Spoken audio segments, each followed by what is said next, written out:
사랑하는 초업제에게 성도 여러분, 유튜브 시청자 성도 여러분 반갑습니다. 김정빈 목사입니다. 간밤에도 평안히 잘 주무셨습니까? 오늘은 2026년 5월 14일 목요일 아침입니다. 오늘도 주 안에서 복된 한 날 되시기를 주의 이름으로 축원드립니다. 제가 기도하고 오늘의 말씀 묵상을 시작합니다. 하나님 감사합니다. 간밤에도 지켜주시고 또 이렇게 좋은 날 우리에게 선물로 주시니 감사합니다. 우리에게 선물로 주어진 이 하루 하나님의 뜻대로 주의 영광을 위해서 살아가는 우리가 다 되게 하여 주옵소서. 이 시간도 말씀 묵상할 때 하나님의 음성 듣게 하시고 나를 향한 하나님의 뜻이 무엇인가 깨달을 수 있는 지혜도 눈도 열어 주시옵소서. 이 시간 함께 하실 줄로 믿사옵고 우리를 죄에서 구원하신 예수님 이름으로 간절히 기도하옵나이다. 아멘. 할렐루야. 좋은 아침입니다. 오늘 함께 말씀 묵상하실 본문은 고린도전서 2장입니다. 10절부터 16절까지 말씀 우리 개역 개정판으로 한번 다 같이 읽도록 하겠습니다.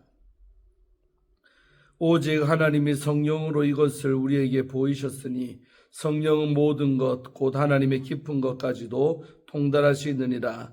사람의 일을 사람의 속에 있는 영 외에 누가 알리요? 이와 같이 하나님의 일도 하나님의 영 외에는 아무도 알지 못하느니라. 우리가 세상의 영을 받지 아니하고 오직 하나님으로부터 온 영을 받았으니 이는 우리로 하여금 하나님께서 우리에게 은혜로 주신 것들을 알게 하려 하심이라.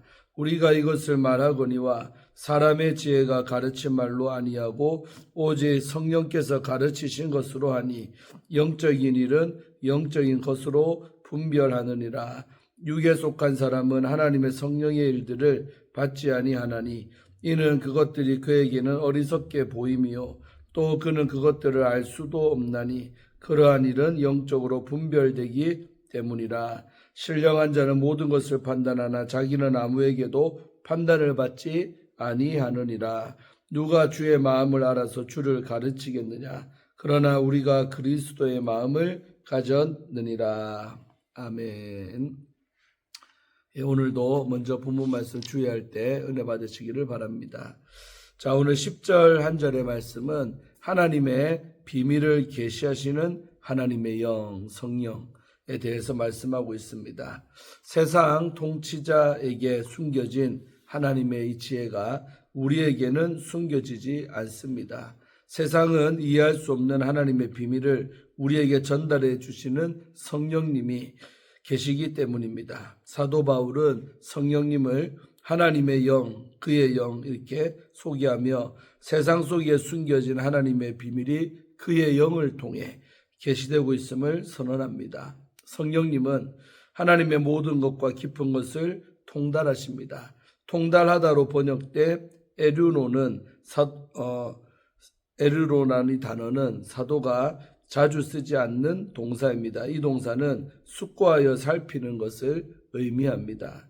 사도 바울은 비슷한 문맥에서 이 단어를 하나님과 연결하여 사용을 했습니다. 마음을 통달하시는 에르논 이렇게 하는데 마음을 통달하시는 이가 성령의 생각을 아신다. 로마서 8장 27절인데 이 부분에서 이 단어가 또 쓰였습니다. 그러므로 성령님과 하나님과의 사이에 통달은 상호적입니다. 성령님만 하나님의 기품을 아는 것이 아니며 하나님도 성령님의 기품을 아십니다. 두 분이 서로 통달하신 지식은 하나님이 신자들에게 성령을 나누어 주심으로 확장이 됩니다. 자, 다음으로 11절 한 절은 하나님의 일을 아시는 성령님이 나오죠. 사도는 영의 본질적인 역할에 대해 설명을 시도합니다. 사람의 일을 사람의 속에 있는 영 외에 누가 알리요? 사도는 영의 의미를 알면서 찾습니다. 이 문장을 조금 더 깊게 이해하기 위해서 원문을 살펴볼 필요가 있습니다. 원문에서는 사람을 언급할 때 복수와 단수를 분명하게 구분을 짓습니다. 여기서 사도는 사람을 개인과 보편적인 단수로 구별을 합니다. 사도는 보편적 다수 중 어떤 사람도 한 개인의 일을 알 수 없다는 명제를 전달을 합니다. 개인의 사정을 잘 알고 있는 유일한 존재는 바로 그 사람의 영입니다. 사도는 이와 같은 보편적인 사실을 하나님과 그분의 영이신 성령님께 대입을 합니다. 어느 누구도 하나님의 일을 모르지만 하나님의 영은 다 알고 계십니다. 사도의 진술은 하나님이 우리에게 주신 영의 의미를 매우 분명하게 가르치기 위한 대전제에 해당합니다. 하나님은 당신의 모든 것과 기품을 통달하시는 당신의 영을 우리에게 보내주신 것입니다. 자, 다음으로 12절 한 절은 우리에게 주신 하나님의 영. 사도는 우리가 받은 영의 비밀을 밝힙니다. 우리가 세상의 영을 받지 아니하고 여기에서 우리는 편지를 보내는 발신자 전체와 또 편지를 읽는 고린도 교회의 성도와 모든 신자를 포함하여 보편적인 교회를 의미하는 우리로 보는 것이 타당합니다. 사도가 말한 세상의 영은 앞구절과 연결을 하면 세상의 것을 통달하여 가르치는 영입니다. 그러나 우리는 세상의 영이 아니라 하나님으로부터 온 영을 받았지요. 여기서 하나님의 영이 아니라 하나님으로부터 온 영이라는 표현을 사용한 것에 우리는 주목해야 될 필요가 있습니다. 사도는 이 단락의 다른 곳에서는 하나님의 영이라는 표현을 사용했는데 여기서는 하나님으로부터 온 영이라는 표현을 사용했습니다. 이는 이후에 이어지는 하나님께서 주신 것들이라는 표현과 수사적으로 평행을 이룹니다. 하나님으로부터 온 영은 예수님이 약속하신 하나님의 영이자 예수 그리스도 영이신 보혜사 성령님과 본질적으로 다르지 않습니다. 중요한 점은 하나님으로부터 오신 영이 하시는 사역입니다. 사도는 하나님이 당신의 영을 보내주셔서 하나님께서 선물로 주신 일을 우리가 알도록 하셨다고 증언을 하고 있습니다. 성령님이 오시는 이유는 세상 가운데 감춰진 바로 하나님의 비밀, 곧 하나님이 선물로 주신 일을 성도들에게 가르쳐 주시기 바로 위함입니다. 자, 다음으로 13, 14, 15 속절의 말씀은 영적으로 풀어야 하는 하나님의 비밀이 나오죠. 하나님이 선물로 주신 복음의 비밀은 인간적인 가르침으로는 전할 수가 없습니다. 그러면 어떻게 가르쳐야 하는가? 사도는 인간적인 가르침이 아니라 성령님의 가르침을 통해 전해야 함을 강조합니다. 이어지는 푸뉴마티코이스, 푸뉴마티카, 또 싱크리논테스는 조금 난해한 문장입니다. 개역 개정에는 영적인 일은 영적인 것으로 분별하느니라고 번역이 되었습니다. 여기서 사용된 동사 싱크리노는 바로 고린도후서 10장 12절에서 비교하다라는 의미로 해석이 되었습니다. 싱크리노는 비교를 통한 판단을 함의하고 있는 것입니다. 이곳에서 사도 바울은 하나님의 비밀이 영적인 일에 속했기 때문에 육체적인 세상의 기준과 가치와 비교하여 해석될 수가 없음을 반복해서 전달하고 있습니다. 이어서 사도는 영적인 것과 대조적으로 육적인 사람의 일을 또한 대조합니다. 육적인 사람은 하나님의 영의 일을 받을 수가 없습니다. 하나님의 일은 영적으로 분별되기 때문에 자연인에게는 어리석게 보이고 또 이해할 수가 없는 것이기 때문입니다. 사도는 이와 같이 영적인 것과 또 영적인 사람, 육적인 것과 육적인 사람의 본질적인 간극과 또 차이를 극명하게 구별을 합니다. 우위는 영적인 사람에게 있지요. 사도는 신령한 사람은 모든 것을 판단하고 또 아무에게도 판단을 받지 않는다라고 선언합니다. 15절이죠.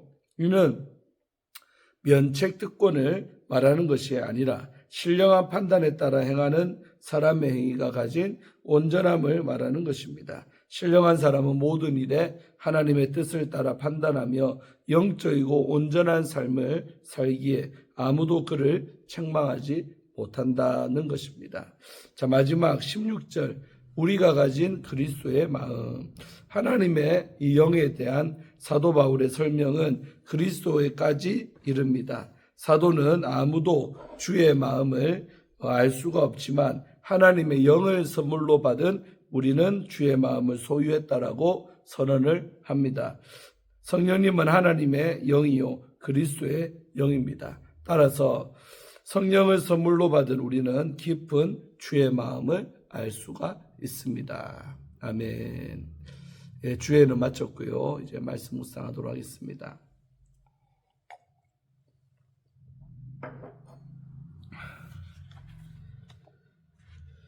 자, 우리 영에 속한 사람. 이 영은 이제 성령을 말하는 거죠. 성령에 속한 사람이라는 주제를 갖고 함께 말씀 묵상하도록 합니다.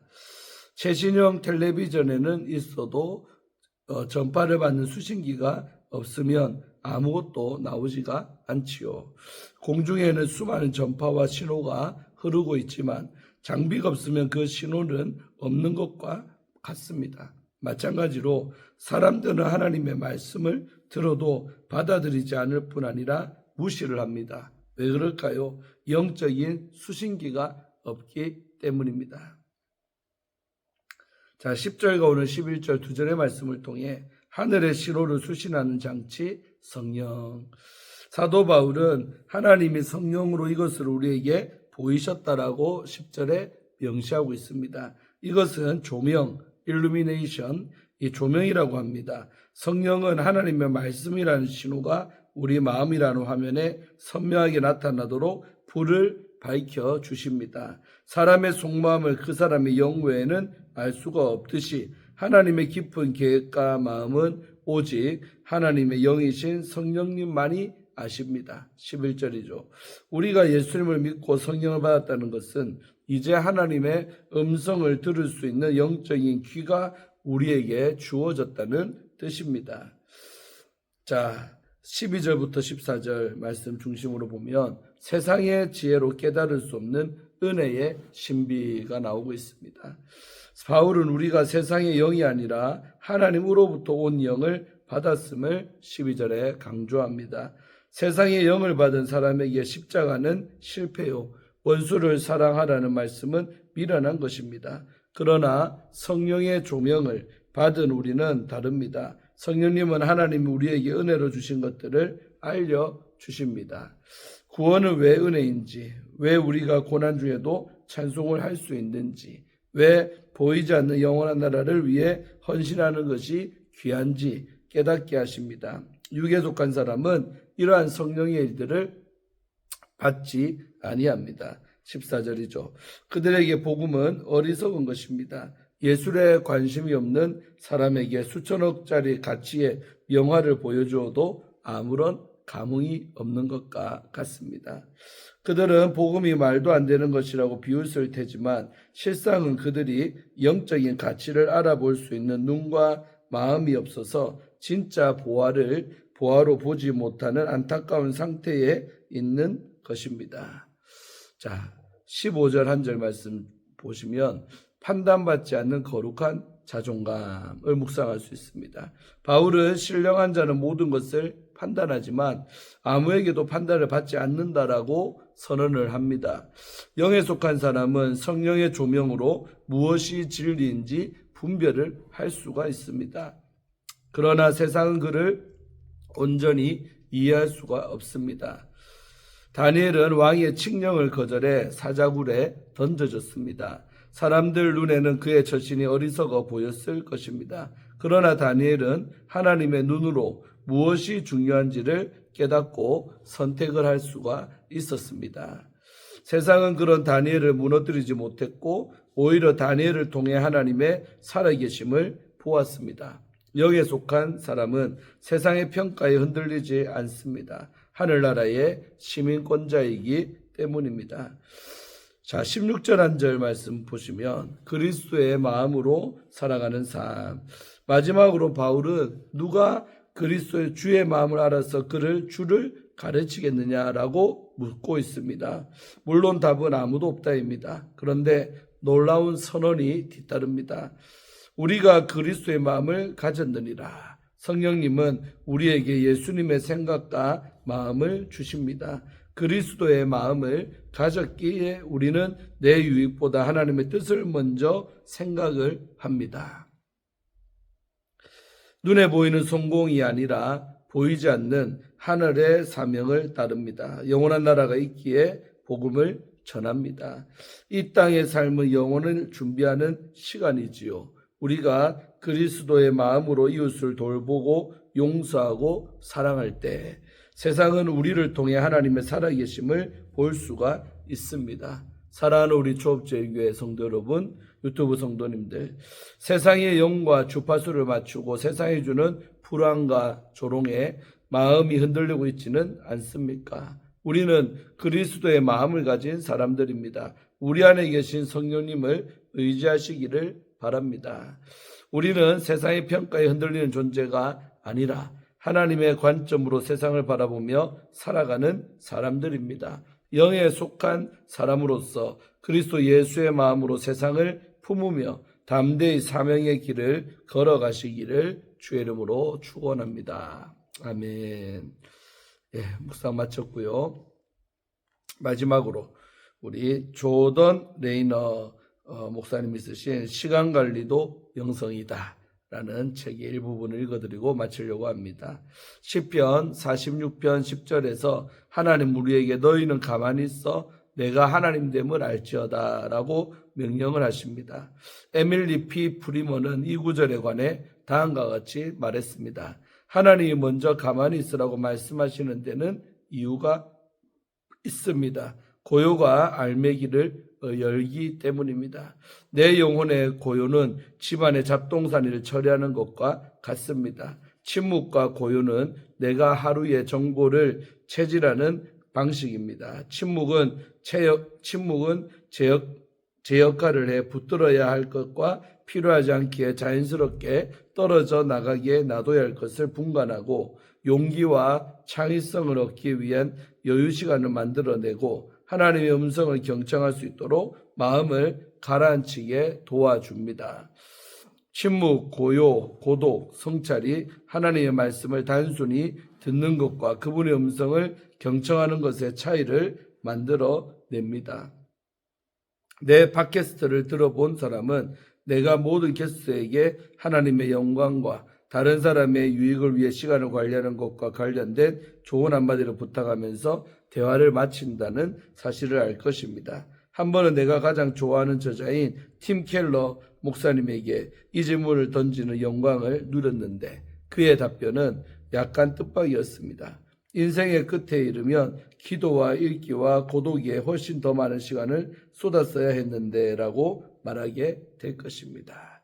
그가 기도하라고 말할 줄은 예상을 했습니다. 그러나 그가 말씀 읽으라고 말할 줄도 예상을 했습니다. 하지만 그가 고독을 그 목록에 포함할 줄은 미처 몰랐습니다.